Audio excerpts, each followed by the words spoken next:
Hi, I'm Jeff Sharon from UCF Sports Night. You can now watch UCF TV 24 hours a day on Bright House Digital Channel 1.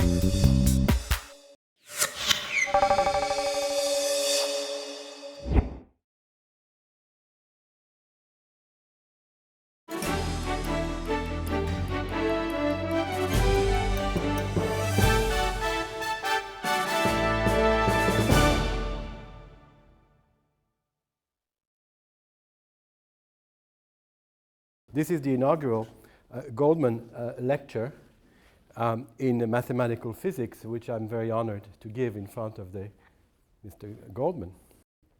I will be talking to you about mathematical physics, about certain views of the universe, certain views of physics as we know, as we see it. And, but the most amazing thing about my type of physics, which is theoretical particle physics, is that which explores nature in a very small, which in cosmological term is nature early on, very early on in the history of our universe. There appear a lot of symmetries, a lot of regularities in the study. And that, of course, is totally amazing. There's absolutely no a priori reason why this should be so, unless the beginning was simple in some sense. And apparently it is, but we don't quite know what the beginning is. And so I hope to take you through a journey to try to explore the structures that have come out. So let's see how this goes. The most important thing is Mighty Mouse. So we'll be talking about search for symmetries in nature. And so I will have to first, of course, nature at our scale doesn't look particularly symmetric. There are glimpses of symmetries, crystals and stuff, and there are rows of chairs and things like this. But perhaps the most interesting thing is that as you explore nature in its most intimate, smaller scales, there are more and more symmetries appear. And I will therefore try to convince you it is a very important way of looking at things. And in order to do so, I will refer to one of the, a person who, on February 6, 1939, delivered, his name was Paul Adrien Maurice Dirac. His father was Swiss. And he probably, after Einstein, was the greatest physicist of the 20th century, and some say even the greatest mathematical physicist of memory. And he delivers a James Scott Prize lecture on the relation between mathematics and physics. And this is what I want to talk about. This is the starting point for this lecture. So we will follow Dirac. And Dirac is a saint to many people in the field, and therefore it's like a Bible. It's basically holy scriptures of physics at this point. So he says there are two modes of studying natural phenomena. One mode is, of course, the one that we all know, and experiment and observation. We look at the world around us, we experiment, we observe, and of course, whenever we do this, we always try to elicit patterns and look for regularities, and this is part of what we do. But he said there's another way, which is he calls mathematical reasoning. And he says this mathematical reasoning, has been so productive that it has brought out what he would call a principle of simplicity. The example would be Newton's laws. Newton's laws describe in a very simple way, every student knows the laws, okay?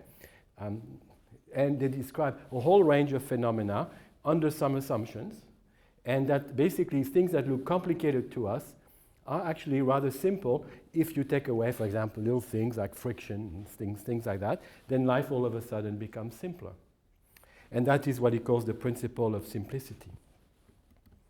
But he says with the advent of Einstein's special theory of relativity, there's something else has happened. And what has happened is that symmetry has taken over. In other words, not only do you have equations, but you have symmetries coming as fundamental in the description of nature. And that was something that, for example, that people did not really appreciate for quite a long time. For example, it's not only physicists. I should tell you that presumably the Greeks, Costas can can corroborate me on this, okay? Studied solids, which are now known as platonic solids. They look at symmetries there. But the notion of a group of symmetry really did not appear until the 19th century, which is very interesting. Even though people really understood what symmetry was, they could play with it. If they had had Rubik's Cube, they would have done something. But yet the abstract thought behind it, it took quite a while to develop it. Well, in physics, symmetries really appeared in a major way with a special theory of relativity. And at some point, even Dirac says that perhaps the equations are not all that important, but what is important are the symmetry, the transformation laws of what we see. And then he says we're going to replace, as a result of that, we're going to replace the principle of simplicity with the principle of mathematical beauty. Because with symmetries, it kind of becomes more and more beautiful. You know, you basically, I mean, if I give you an equation that describes a platonic solid, you won't see particularly good stuff about it. But if I show it to you and I start rotating it, you will go, ah, you know, it's very pretty. Okay, and so he thinks that somehow the principle of mathematical beauty will supersede this one. And to the point that he says at some point, which is quite remarkable, he says, where simplicity and beauty clash, you should opt for beauty. Now, this is a physicist, and Dirac has a big resume, you know, he did lots of stuff, okay? But this was an amazing thing coming from somebody who is working in the natural sciences, where experiments are very important and observations, etc., are important. But he said that sometimes we have been lucky enough, mostly because of Einstein, that basically what happens is that we have a glimpse of beautiful symmetries, of beauty, and then the question is, what is beauty? And he said, well, beauty, you recognize beauty when you see it. And so that's what he says, and it's true. When you go and see something beautiful, you know it's beautiful. And mathematicians, when they recognize a beautiful structure, they know it's beautiful. When physicists look at something, they know it's beautiful. And this is very artistic notion. It is not really the notion of the person who's just plugging numbers, etc. It makes you think a little bit, you know, something is beautiful, something is not beautiful. And this is the great Dirac speaking. So for example, this is an example of two scientists. Mr. Harris used to draw cartoons for the New Yorker for many, many years. And this is one of his. And it says, whatever happened to elegant solutions? Well, this is an example of something not beautiful. Okay, so basically, and this is kind of the usual image of the physicist. There we are, we're doing this, etc., and we're going nowhere on the three different blackboards at the same time. Okay, but of course, Dirac had the Dirac equation, as we saw. So, but let me talk about nature now. We haven't spoken. In Dirac's time, what had happened is that, well, they had been when he was very, very young, much too young. He was born in 1903, I believe, and Einstein's theory came out in 1905. But when he was in his early 20s, quantum mechanics became formulated. And of course, he was one of the great contributors to this. But since then, we have observed phenomena at various scales, mostly nuclear scale. And what happens is that nature actually has now given us, a glimpse of what the weak and electromagnetic forces are, and they're all described by symmetries. Now, these are not your garden variety symmetries. These are not the symmetries you'll understand. These are, by just going, to look at some place and you say, oh, beautiful circle, beautiful this and that. These are very sophisticated symmetries, which are called Yang-Mills symmetries.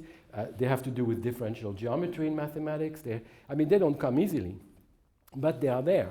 And it turns out that the nuclear, which is basically the nuclear forces of nuclei, basically the weak, which are the forces that for certain radioactive decays, and the good old electromagnetic force, to which I owe the Mighty Mouse working here, are all described by certain things that look very symmetrical and have a unified description in mathematical terms.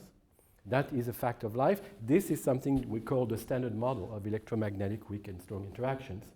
And that model works beautifully. We don't understand why, but we recognize that there are some beautiful building blocks. Okay.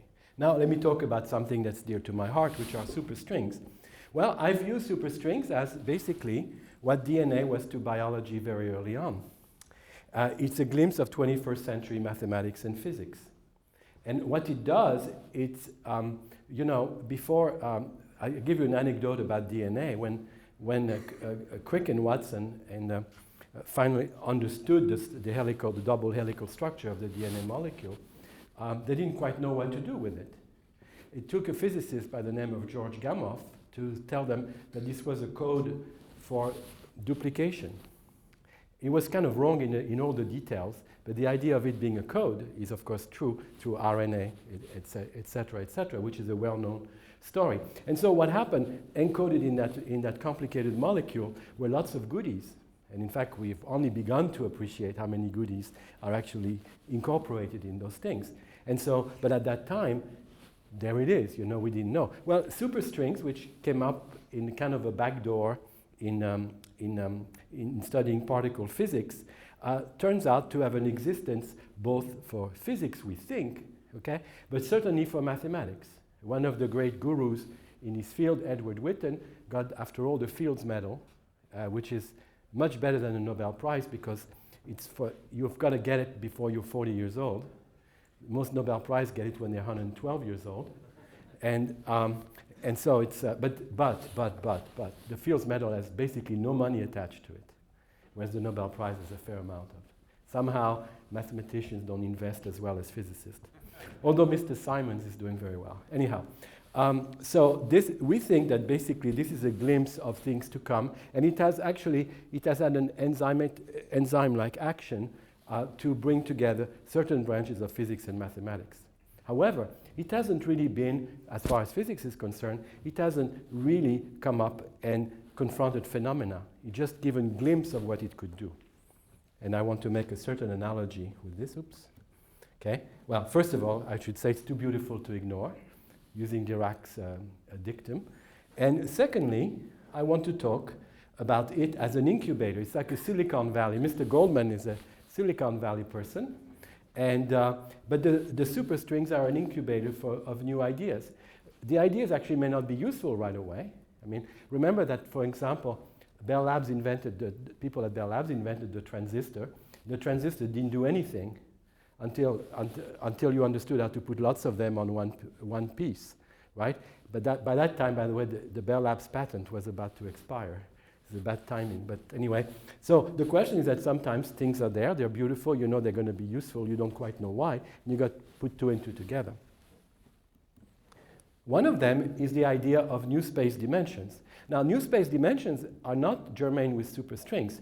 As early as, very soon after Einstein's theory of general relativity, people like Weil and a guy called Nordström, I hope there are no Swedes in the audience because I mispronounce it, basically talked about going into extra dimensions to try to understand, new interactions. In one case, it was the electromagnetic interaction. And then, so people toyed with that idea, it looked interesting, but there was no real motivation in a sense, except it was pretty. And mathematically pretty. Well, with strings that demand that you have new extra dimensions, which of course is right away, doesn't agree with experiment. We are in 3 space dimensions. We're not in 9 space dimensions. But that doesn't mean it's not true. Question is, why is it that we do not see the other? The second one is supersymmetry, which I will speak about later. It's a new type of symmetry between elementary particles, which people had not thought of before, and they would not have thought of had it not been for the superstring. So again, the superstring is an incubator of ideas. So let me draw a kind of analogy. I was in the 1890s, for example, as I read, and I'm teaching statistical mechanics right now, and I'm also finished reading a biography of Ludwig Boltzmann, and it was kind of amazing. But as late as the 1890s, many physicists thought that atoms did not exist. Honestly, and it was a perfectly intellectually correct attitude to have, because to think of atoms was actually helping a lot in understanding chemistry, like for example the periodic table of the elements, understanding certain aspects of gases and stuff like that, but they were not there. They looked like a figment of some people's imagination. And so people said, forget it, we'll never see them. Well, of course, now not only do we see them, I mean, we manipulate them, we do everything, and it's very hard to imagine there was a time when people said that, okay? But the reason why it worked, again, that's good old Einstein. In 1905, Einstein explains what's known as Brownian motion. Brownian motion was something that, when you looked at various things in the telescope, Mr. Brown, back in the 1820s, had found that things were jiggling. And there was this constant motion, okay, of things. And of course, people started measuring how much does it jiggle over a certain amount of time. They became very quantitative, but nobody understood what it was. But Einstein links that jiggling and to basically the atomic view, the molecular view to be more exact. And in so doing, he understands Avogadro's number, which is one of these numbers, that very large numbers that number of atoms in a mole of things. Okay, and therefore it connects the atom to data. Okay, and after that, you didn't hear any more people say atoms don't exist. I mean, this was clearly something, and it got better and better. And the question is, for the next n years, who is going to connect superstrings to reality? There are a lot of circumstantial things, okay? But there is no, there's no punchline. So it's basically, if the glove doesn't fit or something. Okay. So who is the next Einstein? Who is the person who's going to make that connection?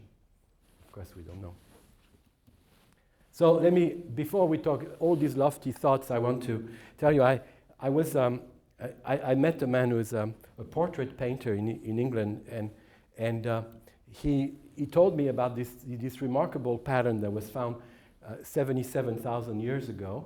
Well, no, not found. That was actually carved 77,000 years ago. This was found in a cave in South Africa, and by the layer in which it was found, that's where they found. So there was this rather complicated thing, and this man is an artist, and he tells me this is highly non-trivial. And I said, oh, geez, that's interesting. And I asked myself, what about Feynman diagrams? And our Feynman diagrams look very, very elementary compared to this. So have we progressed? I'm not so sure. But the fact is that we have this visual view, and I don't know what this this cave thing really means. Nobody quite knows, but there are a lot of intricacies, and it's rather interesting, and a lot of people think about what it could mean. Well, we have some diagrams that would give you the scattering of one particle by another, and producing many others, and that's what we do in our job. So I don't know whether we made much progress in this visual thing. So let me go back and try to give you an idea of how we look for these symmetries and do. So suppose that and I assume many of you have gone to the Southwest. We could go and looked at abandoned Indian villages, and you walk and you see lots of broken shards on the floor. I mean, this is perfectly normal. And of course, what do you do with this? Well, you bend over and you pick two of them and you see if the patterns fit. We've all done that. Well, in a certain sense, that is what's happening. So we're doing archaeology. When we go back to think of nature and we go backwards in time, we basically are looking at the archaeology of the natural laws. We're trying to find what the heck it was like. Okay, even though we know what it is today, at least we think we know what it is today. So suppose that I have two shards. This is, okay, they will, and I fit them. This is my Indian village analogy, okay?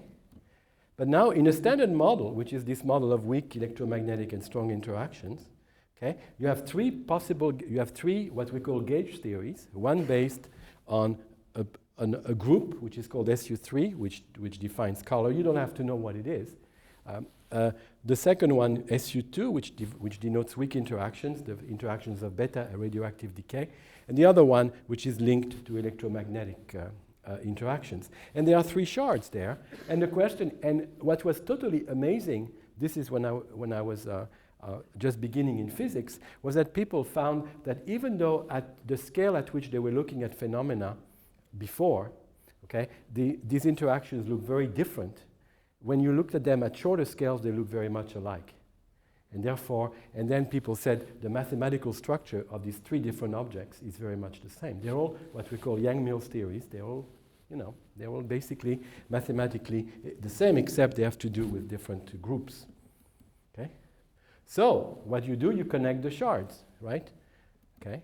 So you take SU3, SU2, you take U1, and as a good mathematician, you say 3 plus 2 plus 1 is 5. And then you have a group called SU5 that lives, which basically encompasses all these things. Well, one group, okay, means that basically you have a simpler structure, okay, because you always try to put things together. Whether they fit or not, then it's a different story, but you try to do that. And basically, that is the quest for unification. Okay, that's what we call, this is too slow, I'm sorry. So this is what we call grand unification. We took these three different shards, we unified them together into one theory of SU5. That means, but each of these theory had a coupling constant of its own. In this case, that means the coupling constant would be 1. There would be one object. Well, let's see what happens if it applies. I'm sorry, there was some issues about, it's not that I don't know how to spell. There was a little edge effect here. Okay, so does it apply to elementary particles? Now I'm going to bore you a little bit with something. So we have here, and I forgot the laser pointer, but you have U left and D left. Three colors. Those are the three colors. No, I don't need them. Thank you. These are the three colors of quarks. So the up quark, the down quark, and you have an electron, and some more of these guys. Don't worry. Don't worry about what it means. But what is remarkable when you analyze them in terms of these groups, they are described in a particular way like this. And then the other one, which are the rest of them, which are these, are described by another thing. And mathematically, it turns out that the first three guys fit very well into a representation of this bigger group. The second guys fit very well into another representation. So this is this is what mathematicians do, basically connecting shards. I don't expect you to understand the details of this, but I hope that you can see that I take a group of elementary particles and somehow they seem to allow themselves to be put together. There are all kinds of mathematical constraints, etc., but it's quite remarkable. And that, in a sense, that means that you have like the electron and its neutrino, and you have a bunch of quarks, up quark and down quarks, and it means that there is a sameness of description of quarks and electrons.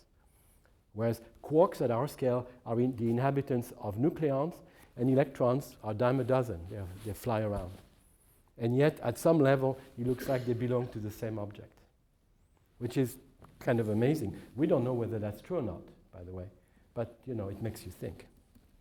Okay? So that is what SU5 gives. Okay? Does it apply to the forces? Okay?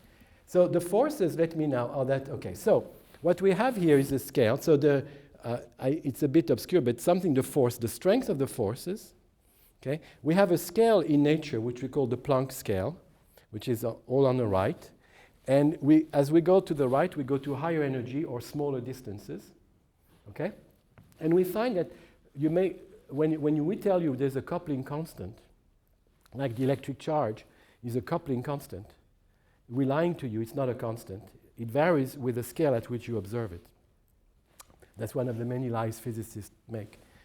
But actually, it's very useful. So what happened, the coupling constant actually with this U1, the black guy, in a previous slide, okay, put in black, and then the one in blue, which was the SU2, okay? We know at that dashed line, we know where they are because we've observed them. We know the strength. And then we follow them into the unknown, okay? And of course, they meet somewhere. And then you ask the question, okay, that defines a new scale at which they meet, deep into the ultraviolet, very small scale, okay? 10 to the minus 20 some centimeters, very small. And then you ask yourself the question, does the other interaction among the quarks, does it meet them? And the answer is no. You know what they are, you follow it, and it wants to meet them, but not quite. And that was interesting. By the way, the experiments, at first, when people proposed this idea, the experiments were not very good, and actually they were meeting. And then the experiments got better, and then they didn't quite meet. So this idea of one coupling constant unifying this is not quite right as it is. But it looks like it wants to work. Just missed. Shocks. Now, let us talk about supersymmetry. By the way, you've noticed I've gone crazy with Keynote. This is it's hard to resist. It has a lot of beautiful features. It's okay. So pardon my over keynoting. Okay. So let me talk about particles. So nature contains, as far as we know, two types of particles. One we call fermions, after Enrico Fermi, and those have a quality, just like you have a nose in the middle of your face. These people have spin, and the spin occurs in two varieties: half-odd integers, so 1/2, 3/2, 5/2. Those we call fermions, and like electrons, nucleons are fermions, for example. And the other one have spin 0, 1, and 2, and they're called bosons. Okay? And after Bose, an Indian physicist who basically started talking about how this guy assembled, I will tell you, there's Professor Bose is here, but I don't know, it's not. And so there are these two types. Now let me talk about, in a standard model, how the particles we know assemble themselves in these two types. Well, spin 1/2, we have what we call quarks and lepton. Spin 1, we have the force carriers, gluons, photon, W and Z bosons. Okay?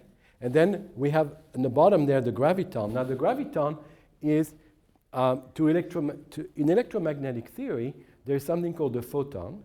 The photon is a carrier of electromagnetic waves. And now, of course, it's commonplace to produce photons in the laboratory. We have lasers. We can look at photons one at a time. We can do absolutely wonderful things. Well, so everybody believes that there is such a thing as a graviton, except the graviton is much, much more weakly coupled and much harder to see. So people have not even seen gravitational waves, although everybody believes they exist, much less a graviton. Okay, so that's really hard. And there are right now experiments going on, one called LIGO in the United States, which basically has two interferometers in two different parts of the United States, one in Hanford, one in Louisiana, looking for coincidence of things jiggling and with the gravitational wave coming through. The results are negative so far, but it's worth looking for it. Okay, so, and then all these guys, gluon, photons, W and Z bosons, are force carriers. They carry the various forces about which we spoke. Okay. But now, these guys behave extremely differently because of something called the Pauli exclusion principle. So, if you ever go to a party, I don't know if you do because most of you are physics students and you probably don't have the time, but fermions are extremely antisocial. Okay? I mean, fermions are a lot like a lot of physics graduate students I knew. Basically stand on their own. You know, the extrovert, you know, the saying what an extroverted physicist is one who looks at your shoes when he talks. You know, so it's not so good. Anyway, but that's what fermions are, very, very antisocial. On the other hand, bosons are like party animals. I mean, they congregate, they have no problem, they're really, and those are very, very different. And as we know, so these two types of things, before, people did not really think very much of putting them together because even though they're both elementary particle, they have extremely different behavior, group behavior. Although by themselves they behave much the same, but once you put two of them together, you can really tell apart which is which. Okay. So now let's talk a little bit about another change of subject, very briefly. Talk about the Dirac equation. The Dirac equation was an equation that basically tried to put together Einstein's special relativity with quantum field theory. And Dirac composed that equation, and, you know, what happens? Okay? And he got, as a result, new particles, new solutions. In fact, in his day, so he had this equation, he produced it, and yes, one solution looked like an electron, but then there was another solution that looked like an electron with positive charge. And he said, what has positive charge? He said, well, the proton, the nucleus of hydrogen, has positive charge. Therefore, it must be a proton. But the proton is, you know, much, much heavier than an electron. And then suddenly, you know, it dawned, then people said, no, it cannot be, etc., etc. So in the first edition of his famous book on quantum mechanics, that positive charge object was the proton. In the second edition, that was the positron, antimatter. And therefore, what he found as a result of this, all this slew of antimatter, which nobody had any idea about, except it was found at the same time experimentally. And then, of course, he got to Stockholm, became famous, etc., etc. But he was already very famous. Now let's talk a little bit about the superstring Dirac equation. So if you try to generalize the Dirac equation to superstring, what is it that you're doing? You're putting together special relativity, quantum theory, and rather than looking for an equation for a point particle, you look for an equation for a string. Okay? And out of this comes, just like the other one, all kinds of other parts of matter. And those are the supersymmetric particles that people will be looking for, which we will talk about in a little bit. So this is kind of, and again, it will have lots of new particles. So the idea is that once you put together a principle, some well-known principles, and you put them together, sometimes you are forced to a conclusion that not in a million years you could have foreseen. And in the case of Dirac, antimatter popped right out, which much to everybody's surprise, including his own. In this case, we could have some new particles. There's no evidence for them whatsoever in the laboratory, although some people think they will soon be. But I mean, they will soon be seen, but who knows? I mean, that's a completely hypothetical thing. But let me talk a little bit about them. So what is the supermatter that comes out of this? Well, the idea is that for each fermion, you add something. Okay, the guy who actually wrote the nomenclature for this new zoo of particle is English, John Ellis, and somehow, I don't know, he has a very peculiar way of looking at things. So the spin zero partner of a fermion would be called the sfermion sometimes, as you will see. It's a bizarre thing. So for example, you have the electron, and to the electron you have the selectron. It's not, in another generation it was a vacuum tube. It's no longer so. For a bunch of quarks, you'll have squark. Okay? I mean, well, in case those things are found out, you want to impress your friends, right? So you go to a party and you tell them, you know all about squarks and stuff like that, and it's important. Social skills of physicists, after all, are legendary. Okay, so you have neutrinos and you have neutrinos, and in mathematics, all you do, you put a little twiddle over it. It's a bit like, well, no. Now the same applies to the gauge bosons, which are the force carriers, the W plus and minus, which carry the beta the forces that generate beta decay. You have a guy with the improbable name of Wino. So somehow the spin 1 guys get INO. Okay, all right. The spin 0 is a Zeno. Okay, the photino, and then the gluon, which are the guys that hold together the strong interaction, are called this. So the question is, what good is this supermatter? I mean, these are just figments of people's imagination at the moment, right? Okay, they're well motivated, but lots of things are well motivated and they go nowhere, right?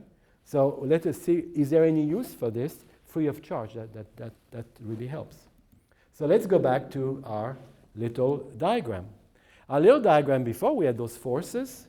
We have the Electroweak scale. That's the scale at which of the standard model, which is basically, well, I'll tell you a little bit about it later. We have this gut scale, then we have this Planck scale. Okay? And now we have a new scale, which is the one of supersymmetry. For various reasons, if the scale is around there, by the way, this is a logarithmic plot, so don't ask for very accurate answers. Okay? They're logarithmically accurate. So if you do this, you find that this is the old coupling constant, and now it gets a little bit altered because there are all these supersymmetric partners coming in. For those of you who do condensed matter, you have the Debye scattering. And basically what it is just Debye scattering, and you have new particles coming in. And basically you shield your charge from the probe. This morning there was a very nice talk on the uncertainty principle, and so which has a lot to do about how you measure things, and that's what this is. This is how you measure things. So you basically by measuring, you basically excite the vacuum and you shield the charge with with the cloud around it, and that's why the so-called constant is no longer constant. Okay.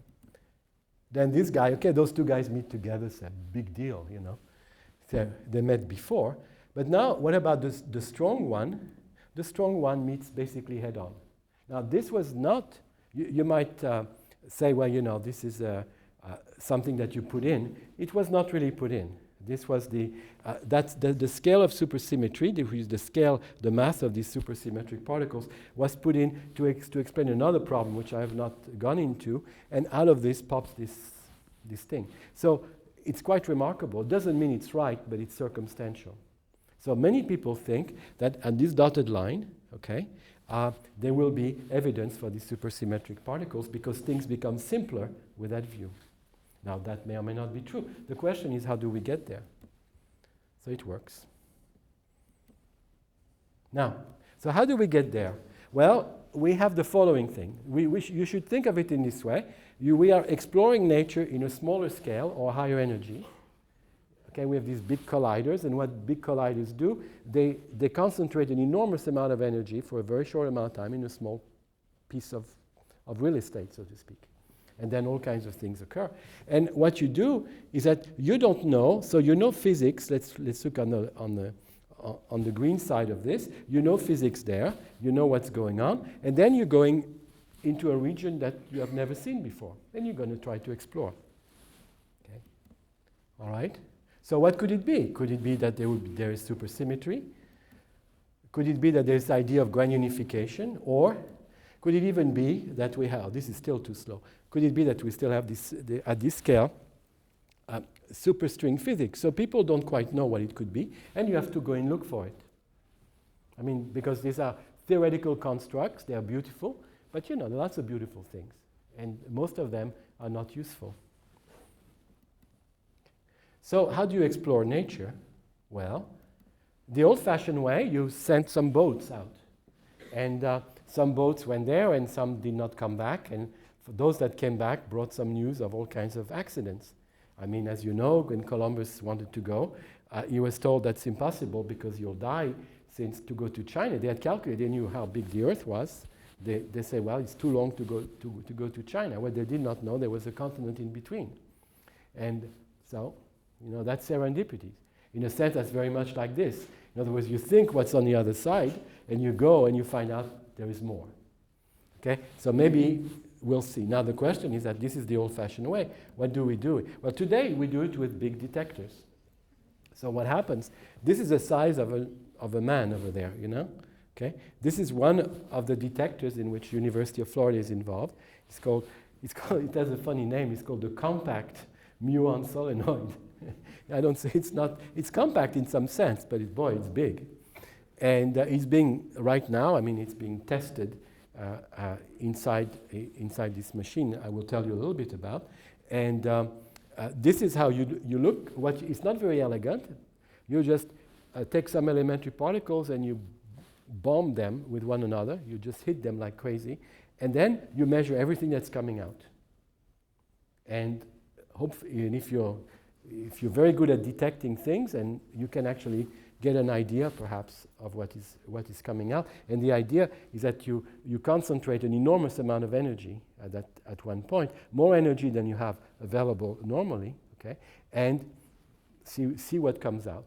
This is the way, for example, that in a certain sense, by hitting, atoms with electrons, at some point, people found out, Rutherford, I guess, that there were pits inside called electrons. People thought it was kind of a big thing. Later on, when people were hitting nuclei, they found out that nuclei inside had pits in them, which were called quarks. Okay, and so that's a very time-honored way of doing things, just to find out what the heck is going on. So when you hit these guys, so you must think of it this way: you've got two guys coming in like this, and the amount of garbage coming out this way, that way is enormous. But once in a while, they'll hit something kind of like a puff, and there will be kind of a large angle collision. So they'll have something, and then you say, aha, it must have hit something, rather than being part of some sort of glue, you know, the glue like this. But no, there would have been some, and this is how we reconstruct what is going on. It's kind of amazing. Okay, but don't knock it, because you owe the World Wide Web to these people, because they have a lot of data, and they had to learn how to share it. And so they wrote protocols to share it, and that's called WWW, and that was invented by these people. So let's talk about the Large Hadronic Collider. Let's see if this works. I don't know if it's going to work. So the Large Hadronic Collider is a machine that is in its final stages of construction in Geneva, Switzerland.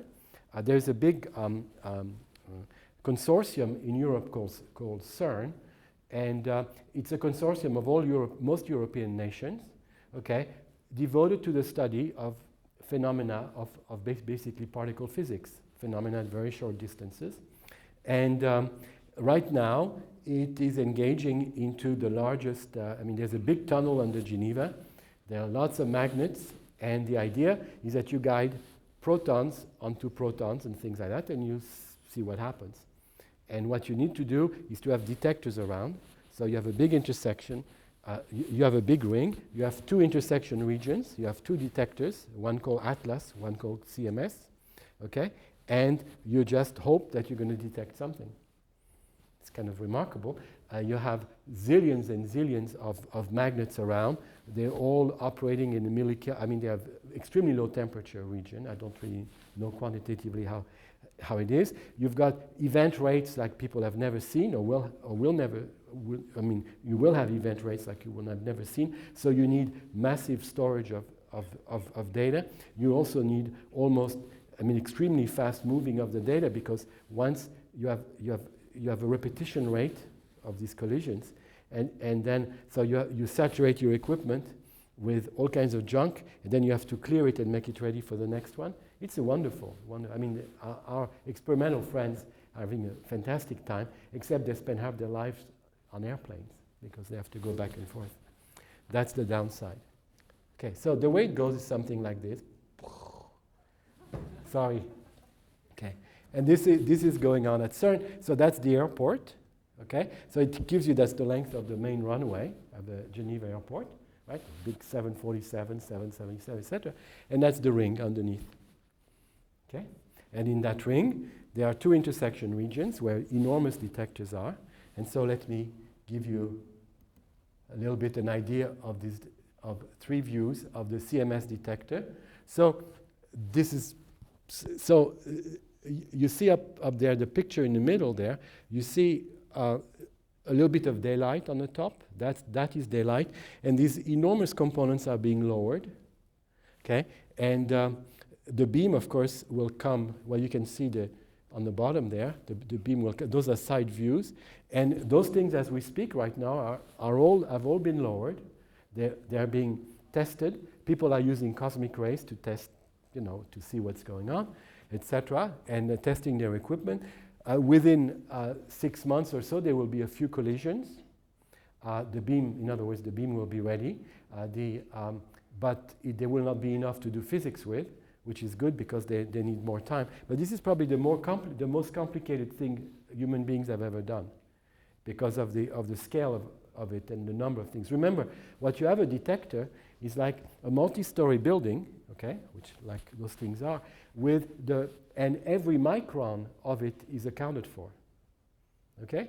So that because if you have a particle that goes through it, okay, you want to be able to monitor it, right? These are elementary particles. So you're accounting, the electronics is such that no matter where it is, okay, you can actually account for this. And there are no holes on the detector.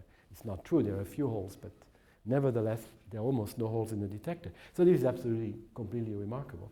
Now, University of Florida, I was told by my chairman coming here, as a sister university, I have to say something about the University of Florida. So we have what's known as the forward muon calorimeters. That means when there are muons coming out, we basically did a lot of electronics and testing for those chambers. That's where we'll see a muon coming out, blah, blah, blah, blah, blah, blah, etc. But I thought, rather than showing the usual sports mascot, which I hate, I thought I would just show you something else. Okay, which is much cuter.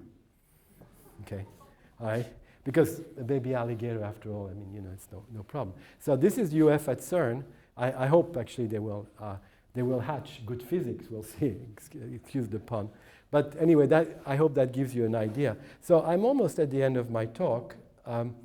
The whole particle physics community right now is in a state of expectancy, because we have spent more than 30 years after what we call the standard model of electromagnetic and weak interactions was set up and was first verified experimentally. And in those 30 years, every measurement has corroborated this stuff. And yet we know that there are a lot of loose ends that we would like to understand, but we don't know. We don't know what nature does to us. So right now we have anticipation. And the anticipation, one of the great tragedy of the last 10 years, that Gary Larson no longer draws cartoons. And but so you can still find his cartoons, and this is we're almost free, everyone. I just felt the first drop of rain. There's prisoners escaping. So we are very much like this. We think that the LHC is going to tell us something, etc. So we're in this wonderful state where we can be believers, but we don't quite know. Okay. So now also to show because of Kostas too, I mean, Greeks, you have to, when you talk to Greeks, you have to be a bit philosophical and stuff like that. You have to say things. So I have to tell them a little bit about Plato's cave. All these forays into the unknown, shorter distances, universe very early on, etc., are beautiful, given what we know. Human imagination is absolutely fantastic. And we go to the allegory of the cave.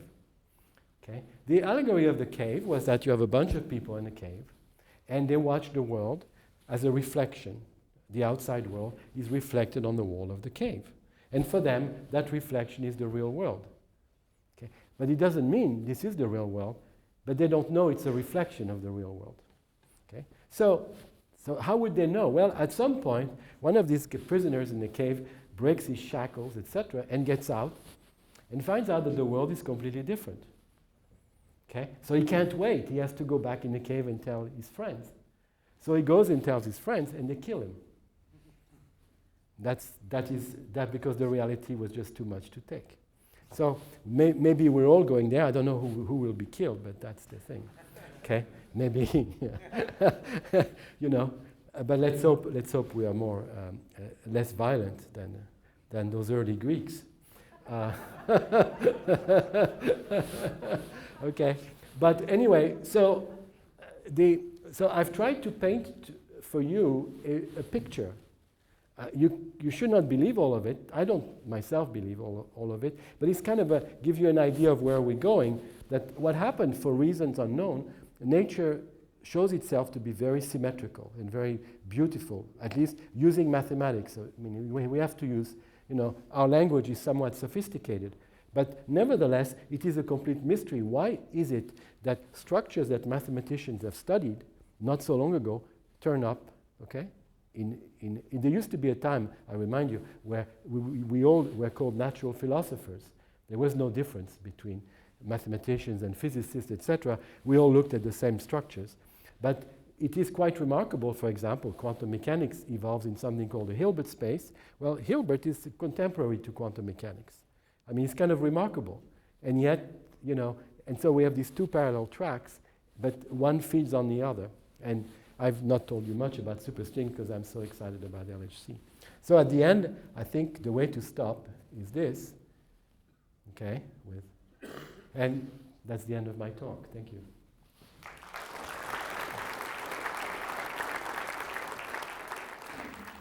What is your gut feeling about superstring theory? One person's gut is not very useful, but what I think is that it is a structure that has been uncovered mostly by accident, actually. It's a beautiful mathematical structure. And we still don't know whether, as somebody said, it's something beautiful. Everybody agrees it is. Whether or not it should be something to be put on the wall or else will be useful. Okay? So at the very least, it is beautiful. One thing it has done, it has, for example, brought in, there have been many times in the history of science where mathematics and physics have been together, and sometimes they've been together for a long time, actually, and then they diverge, and then and now this has brought them together again. There are a lot of physicists and mathematicians who basically conversed almost the same language, and I think the enzyme of this was string theory. Now for physics, and I assume that was your question, for physics it's very difficult to tell. There are these two ideas that it brings in, namely supersymmetry and extra dimensions, are fine, but it doesn't tell you the scale at which it brings them in. So it could be that the scale at which it brings them in is out of reach of experiment. Entirely logically possible. And even if those ideas, even if you find any of those experimentally, it doesn't prove superstrings. In other words, the Einstein, of doing the Brownian motion that basically connected in a very quantitative fashion the atomic view with the data. Okay, I don't know how it's going to take place. It will take an Einstein. It will take somebody, or else, it's not going to be. My feeling is that supersymmetry will be discovered at the Large Hadronic Collider, for the following reason, that basically the theory of the existing, what we call the standard model, is a perturbative quantum field theory. And right now, if you follow it as a perturbative quantum field theory, and you assume there's this unification, because that looks very much, it's quite amazing that you have this unification of the elementary particles, it does seem to need supersymmetry at a relatively low energy. And there are other reasons, something called the gauge hierarchy problems. There are other technical reasons that tell you that this should be there, but it's all circumstantial. These are all words. Okay? So my feeling is that it is there. It will take a long time to really find out, but if that's true, that will be completely remarkable, because it would mean that the world in shorter distances has even more of a symmetry than we thought, which is completely amazing. But the trend has been to a world of greater symmetry. In other words, we are like, there was a beautiful vase, okay? And the vase was shattered through cosmological evolution, so to speak, and you only see the shards today. But what we are doing, that's why I talk about archaeology, we're putting together those shards and try to divine what the thing looked like.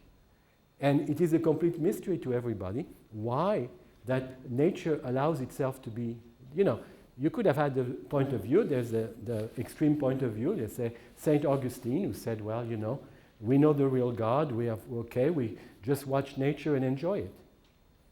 Okay? And that's, it's a perfectly consistent way. But then there are people who say, no, we should try to explain as much as we can, which is basically was a long time ago with the ancients, was started again in the Renaissance. When the Arabs had it too for a certain time. Okay? And then that stuff has brought complete miracles. Like Newton's law is a complete miracle, as far as one can see.